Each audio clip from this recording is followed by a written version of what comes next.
안녕하십니까. 대한중환자의학회 홍보이사 김정문입니다. 미터 엑스퍼트 11번째 시간을 맞아서 오늘은 서울 아산병원의 고윤석 교수님을 모셨습니다. 예, 저는 서울 아산병원 내과에 근무하고 있는 고윤석 교수입니다. 교수님 조사를 해보니까요. 사실 가장 궁금했던 부분이기도 하고 저도 중환자의학 하면서 많은 질문을 받는 부분이기도 합니다. 어떻게 중환자의학을 시작하셨나요? 제 경우에는 전공이 끝나고 공부를 좀 더 하고 싶었는데 그 당시에 모교에는 펠로우십이라는 과정이 없어서 이제 그 당시에 새로 생긴 서울중앙병원에 이제 호흡기 내과에 펠로우십이 프로그램이 있다고 해서 지원을 했는데 그쪽에서 이제 인터뷰를 하자, 잡 인터뷰. 그래서 잡 인터뷰를 하러 갔는데 그 자리에서 중환자실 근무 얘기를 하더라고요. 그러니까 호흡기 내과에 펠로우십을 하면서 중환자실 근무를 같이. 그래서 정말 그런 우연한 기회에 중환자의학을 시작하게 됐죠. 책을 집필하셔서 죽음학 교실이라는 그런 책을 집필하셨는데요. 이 책을 통해서 교수님이 평생을 중환자의학에 헌신하시면서 독자들에게 전하고 싶었던 메시지가 뭘까요? 제가 이제 가장 중점을 두고 싶은 것은 우리가 살아오면서 늘 자기 결정을 하잖아요. 자기 결정을 늘 하는데 막상 그 자기 삶을 마무리하는 마지막 단계에서 그 많은 환자들이 본인이 원하는 임종 돌봄을 정말 받으면서 삶을 마무리하는가 하는 그걸 우리가 현장에서 많이 이제 겪게 되죠. 이 책을 통해서 환자의 자기 결정권, 삶의 자율성, 그것을 한번 제고할 수 있으면 좋겠다는 게 가장 큰 바람이었습니다. 교수님께서는 중환자 진료를 인문학적 실천이라고 표현하셨는데요. 그 의미가 조금 어렵습니다. 좀 구체적으로 설명해 주실 수 있으실까요?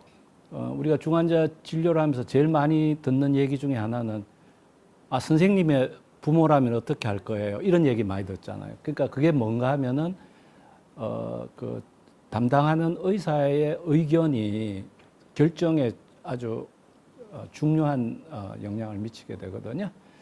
그렇다면은 그 중환자실을 맡고 있는 담당 의사는 환자의 그 치료의 목표를 어떻게 설정할 것인가 하는 게 굉장히 중요하죠. 그러니까 질병을 치료하는 데 목표를 두는 것이 아니고 환자가 바라는 치료의 목표, 그것을 이렇게 서로 공유하려면은 중환자 진료 의사들이 그 삶에 대한 이해가 반드시 필요하고 그것은 인문학적 소양이 동반돼야 되는 거죠. 그래서 이제 그런 측면에서 중환자 의학은 크게 보면 의학적인 측면에서는 보면은 생리학의 병태 생리학의 적용이고 환자 진료적인 측면에서 보면은 인문학적인 접근이 되어야 된다. 그런 측면에서 제가 그렇게 말을 합니다. 예. 교수님 이제는 저희가 새로운 폼의 OX 타임을 좀 가져보려고 합니다. 첫 번째 질문입니다. 중환자 의학은 기술보다 사람이 중요하다. 하나, 둘, 셋. 중환자실이라는 것이 어떻게 보면 한 사람의 마치 삶과 죽음의 비상구 같은 곳이거든요. 그러니까 자칫하면은 이제 자기 생을 마감할 수도 있고 아니면 또 새로운 삶을 가질 수 있는 이제 그런 곳인데 환자의 삶의 가치를 의사가 판단할 수는 없는 거니까 결국에는 이제 우리가 의식이 없는 환자 같은 경우에는 가족들하고 이 환자가 평소에 바라던 게 뭔지 이제 그런 것을 알아야 될 것이고 환자가 의식이 있는 경우에는 환자하고 이렇게 회진 씨의 그런 공감을 가져야 되는 게 중요하거든요. 그래서 오라고 했습니다. 사실 저도 최근에 제가 학회를 가려고 하는데 학회를 갈 계획을 세워야 되는데 시간이 없습니다. 그래서 어떻게 했냐면 챗 GPT한테 물어봤습니다. 나 여기 가는데 예산은 이렇게 되고 어떻게 가는지 계획 좀 세워줘. 이렇게 했더니 한 1분 만에 계획을 쭉 세워주더라고요. 최근에 AI가 저희 삶에 굉장히 깊숙이 들어와 있습니다. 그래서요, 두 번째 질문은요, 교수님. AI가 중환자실 의사를 대체할 날이 곧 올 것이다. 하나, 둘, 셋. 예, 실제로 구글링을 해보면은 앞으로 없어질 직업 중에 의사도 있어요. AI가 결정적으로 결핍된 것은 공감의 능력이죠. 중환자실은 일단 중환자실에 들어오고 나시면은 매 순간이 결정이잖아요, 정말. 첫 번째는 의학적인 증거지만 두 번째는 왜 그런 결정을 했는가에 대한 그것이 shared decision, 그러니까 서로 이렇게 결정을 환자 측과 나누었느냐 안 나누느냐가 굉장히 중요하거든요. 그거는 AI가 도저히 할 수가 없습니다. 그래서 결국 테크놀로지가 아무리 발전하더라도 의사는 사라질 수 없다. 저는 그렇게 생각합니다. 그러면 이런 AI 시대에 저희가 준비해야 되는 또 특별한 소양이 있을지 의견 부탁드립니다. 우리가 전공의들, 젊은 전공의들 봤을 때에 제일 부족하다고 생각되는 게 공감이거든요. 그 다음에 또 한 가지는 그 의사가 갖추어야 되는 것 중에 제일 중요한 게 자기 한계를 알아야 돼요. 내가 맡고 있는 환자하고 도저히 대화가 되지 않으면은 본인이 거기서 물러서는 게 맞거든요. 그거를 납득시킬 수 있는 문제가 아니기 때문에 그냥 열심히 공부해서 의과대학에 들어오고 나니까 그래서 또 열심히 공부해서 또 좋은 과 남으려고 의과대학 때 열심히 공부하고 전공의가 되다 보니 우리가 막상 환자 병상에서 그런 얘기를 했을 때에 공감이 잘 안 되는 것 같아요. 그게 제일 아쉬워요. 맞습니다. 정말 말씀 하나하나가 다 공감이 되는 이야기입니다. 중환자실의 가족 면회는 치료만큼 중요하다. 하나, 둘, 셋. 우리가 코비드-19 때도 경험해 봤지만은 환자하고 가족하고 그래도 갤럭시 탭이나 아이패드로 서로 이렇게 대화하게 했을 때에 가족도 안심하고 그 다음에 그 환자도 상당히 위로받는 그것을 우리가 경험을 했지 않습니까? 그리고 실제로 환자 가족들을 그 중환자 진료하는 현장에 같이 있으면요, 의료진에 대한 이해, 그 다음에 의료 행위에 대한 어려움, 그리고 더군다나 24시간 환자 옆에 있는 중환자실 간호사에 대한 고마움, 이건 굉장히 그 가족들이 이렇게 고마워하는 부분이거든요. 제가 좀 제안 드리고 싶은 것은 지금 우리나라 중환자실 면에는 일정한 시간에 모든 가족이 동시에 들어와서 너무 시끄럽잖아요. 또 어떤 가족은 들어와서 우시기도 하고 그것 때문에 옆에 있는 환자 막 하트레이트가 올라가기도 하고 이러는데 가족들 면회를 개별적으로 좀 하면 어떻겠는가.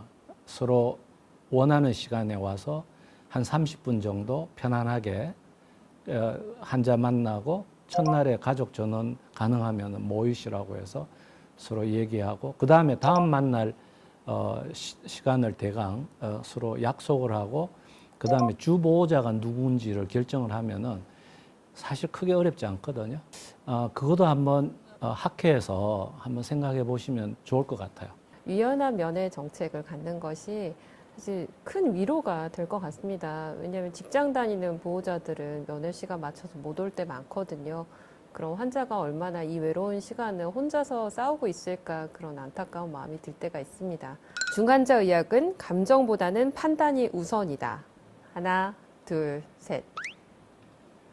저는 좋은 의사는 이게 좀 냉철한 사고, 그러니까 머리, 그리고 공감할 수 있는 가슴, 그리고 아주 좋은 손. 우리가 중환자실에서 여러 가지 스킬을 하잖아요. 그러니까 좋은 손. 그리고 환자가 생기면 빨리 달려갈 수 있는 빠른 발이 이제 필요하죠. 이거는 뭐 중환자 의사뿐만 아니고 다 이제 그렇긴 할 텐데요. 중환자 진료라는 거는 아까도 말씀드렸지만 매 순간에 우리가 판단이 들어가야 수액을 줘야 될까? 또는 우리가 혈압 상승제를 써야 될까? 이런 판단을 중환자실 의사를 30년 이상 해도 또 똑같이 고민을 하게 되는데 그럴 때는 따뜻한 가슴이 필요 없고 판단이 중요하기 때문에 저는 판단이 우선돼야 된다. 그래서 역시 실력이 있어야 된다. 예, 그렇게 생각합니다. 마지막으로 향후 중환자 의학이 나아가야 할 방향과 그리고 교수님께서 기대하시는 미래 한국의 중환자 의학에 대한 의견 부탁드립니다. 저희 서울 아산병원이 금년에 중환자실 펠로우를 한 명도 못 뽑았거든요. 중환자 전공 의사가 자꾸 줄어드는 거는 근데 이게 우리나라 현실만 아니고요. 전 세계적인 현상이거든요. 그러면은 이거를 어떤 제도적으로 풀어야 되지 않겠는가.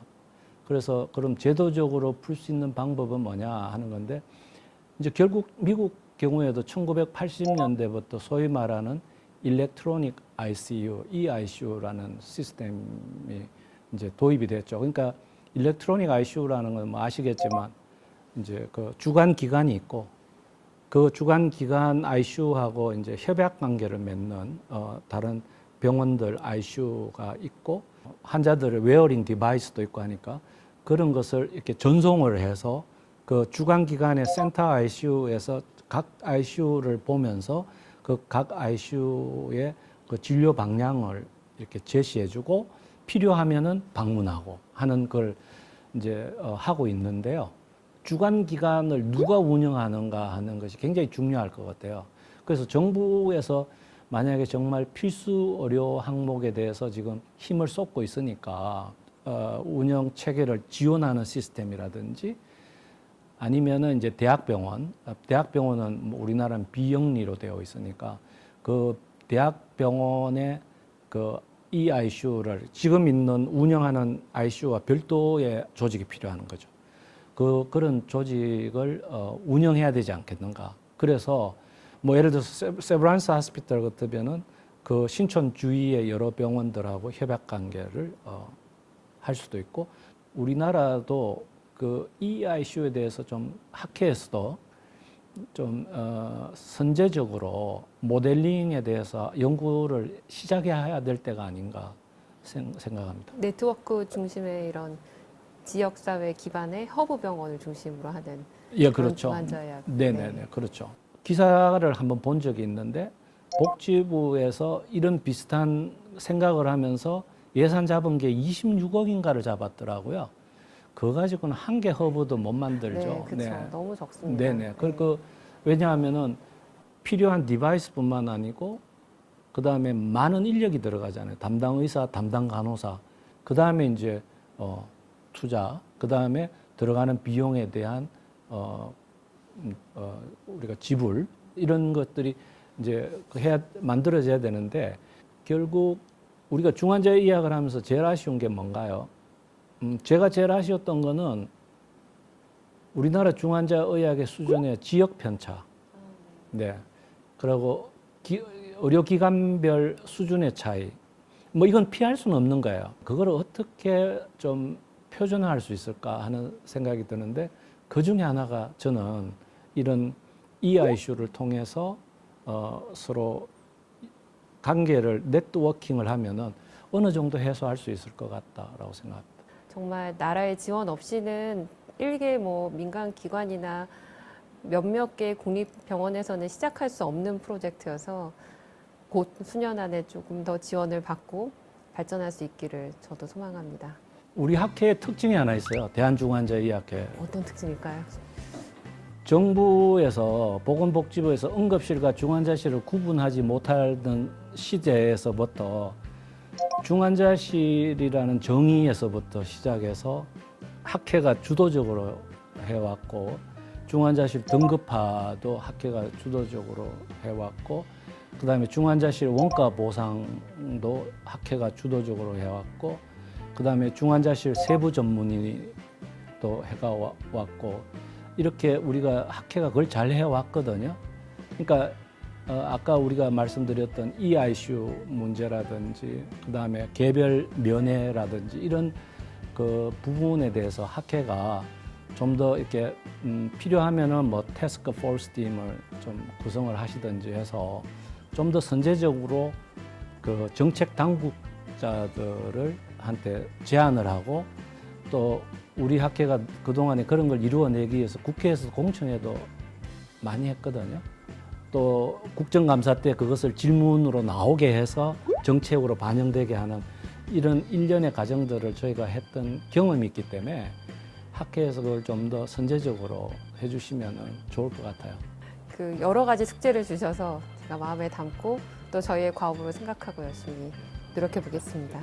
네, 오늘 교수님의 그동안의 사실은 진료 철학뿐만 아니라 환자를 대하는 태도와 그 삶의 마음가짐까지 많은 부분을 저희가 배웠습니다. 다시 한번 감사드립니다. 감사합니다.